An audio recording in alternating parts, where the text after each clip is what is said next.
Well, hello again, everyone, and it's good to be back, and I hope you've had an extremely productive day. But it is really an honor for me to introduce Secretary Foxx, because I think in this arena and many arenas, he has truly been a visionary. Anthony Foxx became the 17th United States Secretary of Transportation on July 2nd, 2013. At the Department of Transportation, Secretary Foxx leads an agency with more than 55,000 employees and a budget exceeding $70 billion. The Secretary's primary goal is to ensure that America maintains the safest, most efficient transportation system for this generation and for future generations. In 2015, Secretary Foxx refocused the national dialogue about the future of transportation by releasing Beyond Traffic. This report examined the challenges facing America's infrastructure over the next 3 decades. This draft framework has already influenced decisions by elected officials, planners, and stakeholders nationwide, and helped secure the passage last December of the FAST Act, a 5-year reauthorization bill for U.S. surface transportation. Secretary Foxx has also energized the DOT's embrace of technology and innovation. In December, the Secretary launched the Smart City Challenge, a national competition to implement bold, data-driven ideas that make transportation safer, easier, and more reliable. The Secretary has also worked to accelerate the introduction of connected vehicles, announced support for the development and deployment of autonomous technology. Secretary Foxx joined the Department of Transportation after serving as the mayor of Charlotte from 2009 to 2013. And as mayor, he made efficient and innovative transportation the centerpiece of Charlotte's job creation and economic recovery efforts. Secretary Foxx is an attorney, and he has spent much of his career in private practice. He also worked as a law clerk for the U.S. Sixth Circuit Court of Appeals, a trial attorney for the Civil Rights Division of the U.S. Department of Justice, and a staff counsel to a U.S. House of Representatives committee. He received his law degree from New York University School of Law and a bachelor degree in history from Davidson College. So it is with great pleasure I introduce and ask you, ladies and gentlemen, to please join me in welcoming the United States Secretary of Transportation, the Honorable Anthony Foxx. Thank you, Mary. So nice of you to do this. Thank you.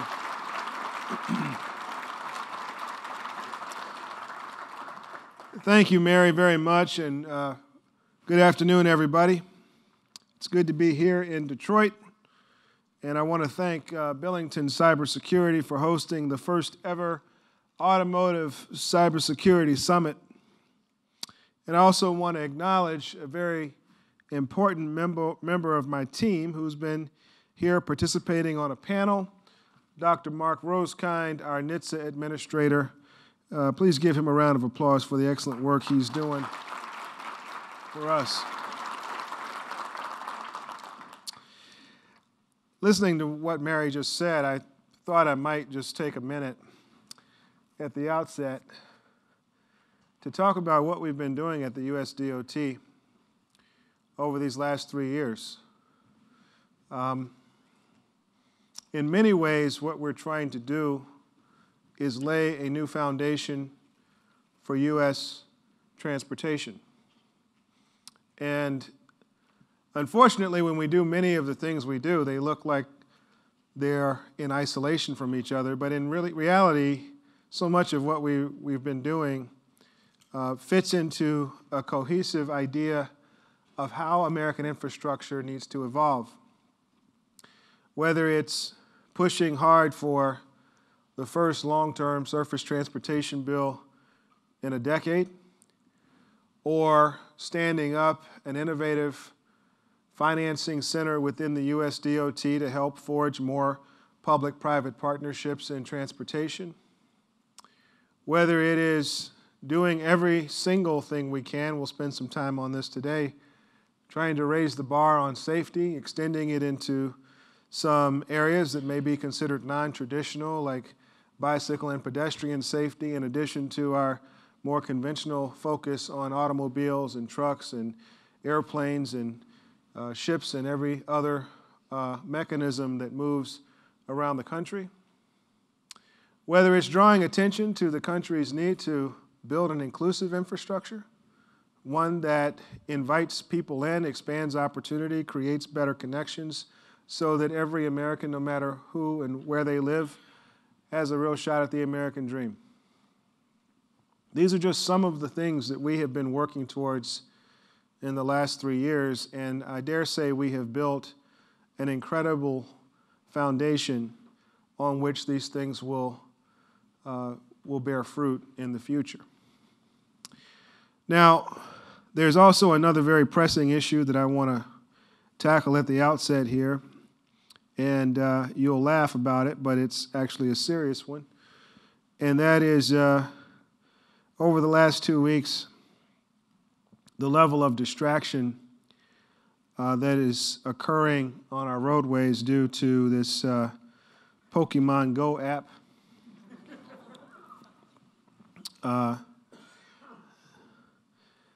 You know, the reality is that we work so hard to raise the level of safety. Folks who are driving using this app, or in some cases even walking using this app, can endanger themselves. And I'm very serious when I say that we need folks to be very focused on the roadway when they're driving, and frankly, even when they're walking. And I would just caution consumers and folks out there to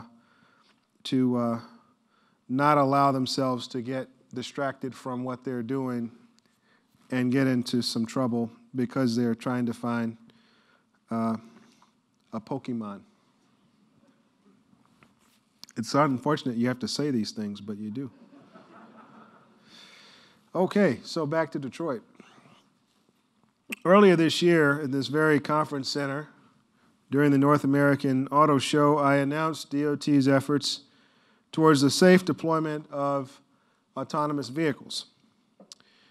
And we also challenged our department, along with 18 automakers, many of whom are here today, to take the first steps towards formalizing and committing to the 4 pillars of the proactive safety principles we set out. That announcement and the establishment of those pillars were an incredibly important moment for those of us in the transportation community. Because not only did it represent a new level of coordination in doing what we can to share information and explore meaningful ways to collectively improve vehicle safety, it was also an acknowledgement that as we grow increasingly more connected and move to an environment of greater automation, it will be what the industry does together to secure these innovations that will define so much of the success of this technology. Now, I like numbers. And to perhaps put a finer point on this, in our detailed report, Beyond Traffic, we estimate that the U.S. population will increase by 70 million people over the next 30 years. By 2045, 75% of Americans will live in just 11 megaregions, which as they stand now don't have the infrastructure to accommodate this growth. Compounding that is the fact that we're going to have 45% more freight volume on our roads and our rails and our pipelines and our waterways. And that's on top of the congestion we're going to have just because people are going to be trying to get to their schools and to their jobs and to other places. Another set of numbers that is even perhaps more daunting is the fact that we lost 35,000 lives on our roadways last year. 94% were caused by human error or decision making. And so when you put all that data together, what it tells me and my team is that for efficiency and for greater vehicle safety, connected and autonomous technologies will be the backbone of a new, smarter transportation infrastructure. And that is ultimately why we've been so bullish on this technology and why we are leaning so heavily into it, because we see the potential to save lives. But as you know, cybersecurity and advanced technologies are closely related. The innovations being introduced into vehicles that have the potential to offer safety and mobility enhancements also bring risks that these same advancements can be hacked or misused by those of ill will. And the fact is this, that in the area of cybersecurity, there is no one company that can come close to accomplishing what all companies can do together. One company can't do what all companies can do together to work, collaborate, and build a community of interest around protecting these new systems from cyber attacks. In fact, we will only be successful if this happens. So this is why I'm excited for the work that we're doing to develop cyber security best practices, both at the department and within industry as a whole. And I know you've been talking about the guidance that the auto industry is bringing to the table and what it means for the future of this industry, cybersecurity. I do want you to know that USDOT is planning on releasing our first ever cybersecurity best practices guidance in the near future. We think this document will be the first step in our challenge to raise the bar on security and safety for new vehicle technology.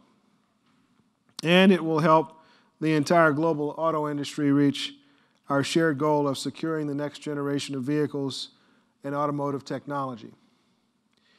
But with that being said, I think we all know that we still have a lot to figure out. Since much of the technology is still in its nascent stages, we have a chance to do with cybersecurity what we really didn't have the opportunity to do initially with automobile safety, which is to build out the foundation from the ground up using a consistent approach that can be used across the board. So at the department, we're focused on developing guidance that's broad enough to be complementary to the best practices set by industry and other organizations so that companies can apply it to any vehicle they are manufacturing today. We also aren't creating our own cybersecurity guidance in a vacuum.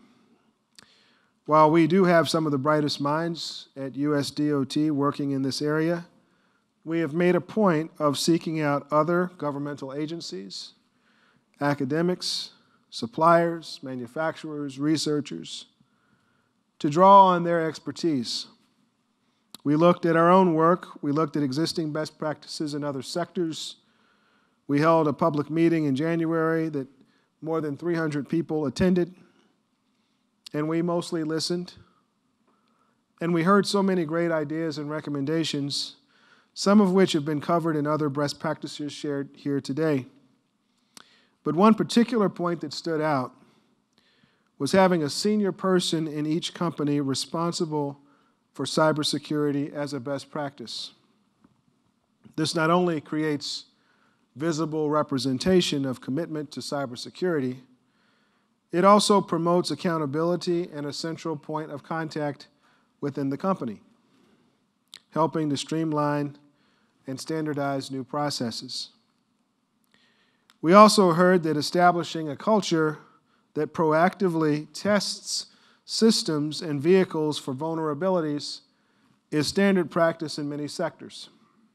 This means having a response plan in place that is continually tested to ensure that people know how to handle issues when they arise is critical. We've all heard one of the great philosophers of the world, Mike Tyson, say that everyone has a plan until they get punched in the face, which is a not so elegant way of saying that waiting for an event to happen and then dusting off the response plan is not how we're going to avoid failure. So we've been busy looking at all of the input we've gathered to fine-tune our set of best practices in a way that will cover all vehicles on the road, and we're looking forward to sharing those with you very soon. For better or worse, government has a reputation of being a little slow in a fast-moving environment like this, which is partly a function of how fast cyber threats move. But we hope that our guidance, when it is released, will break new ground on how we address cybersecurity for today's vehicles and vehicles in the near future. By timely pooling our shared lessons and announcing them to the public, we are hoping to power new innovations off the ground quicker and safer. And I should say that this is part of a nimble and flexible and transparent approach that I and Dr. Rosekind are both trying to help lead, because we recognize that a lot of this technology is still emerging and that we don't have the luxury of waiting until it is in place to develop systems and processes and procedures around it. And so we consider the work we're doing as foundational, but we also understand that it's iterative and that it will evolve over time. And so we're accounting for that as we do it. So this is basically our approach. But there's another element of promoting safe and smart transportation innovations that will go hand in hand with securing our cyber systems, and that is the handling of data privacy concerns that are also knocking at our front door. I can't emphasize enough how essential data privacy will be to ensuring that we have the safest transportation technology in the marketplace. Data is absolutely everywhere, and the ways we receive it and send it are only going to increase as the amount of available technology increases. So it's up to us to come together and agree across this industry on how to safeguard that information with a solution that makes the most sense and that meets the needs and concerns of consumers across the country. Because ultimately, it is in the interest of industry for the consumer to have confidence that the information they're generating is being protected and that they have control over it. That they're able to decide who gets to have that data and how that data is shared, and the ability to opt out of sharing that data if possible. And through the contours of this space, though the contours are still being shaped, it's also an area that will continue to grow both in its level of importance and the attention it attracts. So these are questions that must be answered swiftly, and we must fight the temptation to put those answers off to tomorrow. Earlier this week, I was in Silicon Valley and had the chance to see what's coming down the pipeline of innovation. It is absolutely astonishing how transportation is being reimagined and transformed and reinvigorated through the use of these intelligent systems. But if what I saw was any indication of what's to come, we have many cybersecurity challenges ahead, and all of us have our work cut out for us. But in these challenges, I can tell you that the singular goal of this department will be to continue to do all we can to make sure the technology is safe and secure, and that we're supporting your efforts to do the same. And so with that, I want to thank you. I think we'll have time for a couple of questions. And again, we look forward to putting out this cybersecurity best practice guidance in the coming weeks and months. Thank you.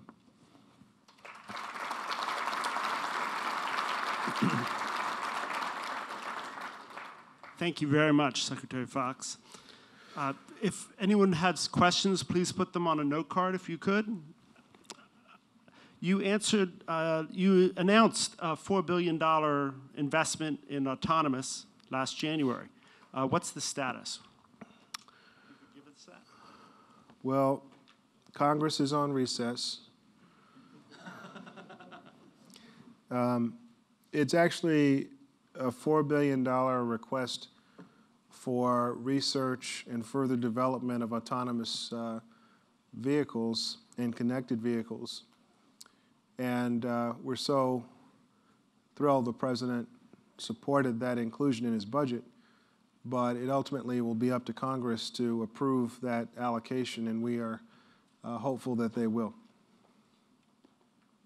Terrific. Thank you very much. Again, further questions? We'll just take two more, if that's okay. Good. What is the status of the vehicle-to-vehicle DSRC rule?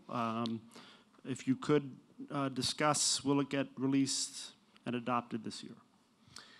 Well, the rule is still under development. I'm hopeful that it will be put on the street soon. I want to maybe use this opportunity to talk about DSRC for a second, because this is an incredibly important issue. There's a lot of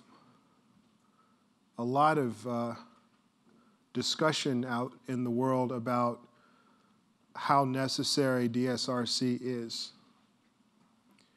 And I want to offer my opinions on this topic, which, not surprisingly, coming from an agency that is focused on safety, is going to have that bent to it. Back when the 5.9 spectrum was reserved for connected vehicles, it was contemplated that that spectrum would be used specifically for that purpose and nothing else. We have partnered with the Federal Communications Commission to launch studies to examine spectrum sharing, with the idea that if it can be done safely, that would be fine, if it can be done safely. As we are trying to ramp up this study, there's now a lot of conversation in Washington that is pushing for eliminating that reserve of spectrum on the theory that it's not necessary for the future. And I don't believe we can know that right now. And that's why we actually have been doing this work to study it with, study spectrum sharing with the FCC.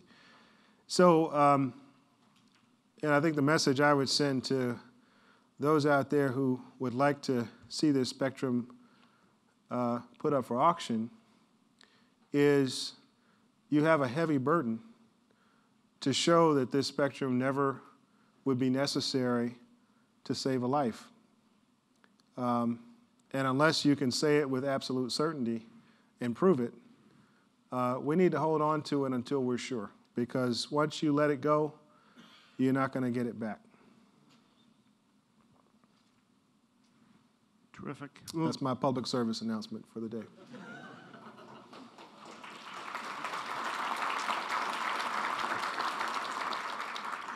And if I might, just one more question. There are a number of them, but we'll just get to one more. If it's possible, one person asked if you could possibly describe the basic timeline for releasing the DOT best practices for cybersecurity. Yeah, I got about as specific as I can get right now, because whenever we do something like this, it's always we know it's going to be highly consequential to those of you who follow this stuff and depend on the guidance that we put out. And so we put it through a significant internal stress test, and I wouldn't want to commit to a timeline that I can't meet with absolute certainty. So I will continue to say that we hope to get it out soon, and I'm hoping that's weeks, not months, but we'll see. If I could just end with a positive question. The automotive sector has seen a tremendous resurgence since the Great Recession. What excites you most about the sector as you look out here with the top experts from Detroit and as the Secretary of Transportation? Well, I think what excites me the most about, first of all, I think we should be excited about the resurgence of the auto industry, period, because it was not at all certain that we could have counted on this resurgence in the depths of the Great Recession. And the president took very bold action in the recession to shore up the auto industry, and it's really paid off substantially. In terms of what I'm most excited about on a forward-going basis, look, I spend most of my time, at least my first 2 years, pushing as hard as I possibly could for a long-term surface transportation bill because the country really didn't have one. And I came from local government, so I knew what it was doing to communities all across the country. They were basically standing still, some of them barely filling potholes. Excuse me. So we've gone from that to now with this kind of portfolio approach to closing our infrastructure deficit. Some of it is the public investment at the federal, state, and local level. Some of it is public-private partnership. Some of it is project acceleration. And technology is introducing yet a fourth way, which is system optimization.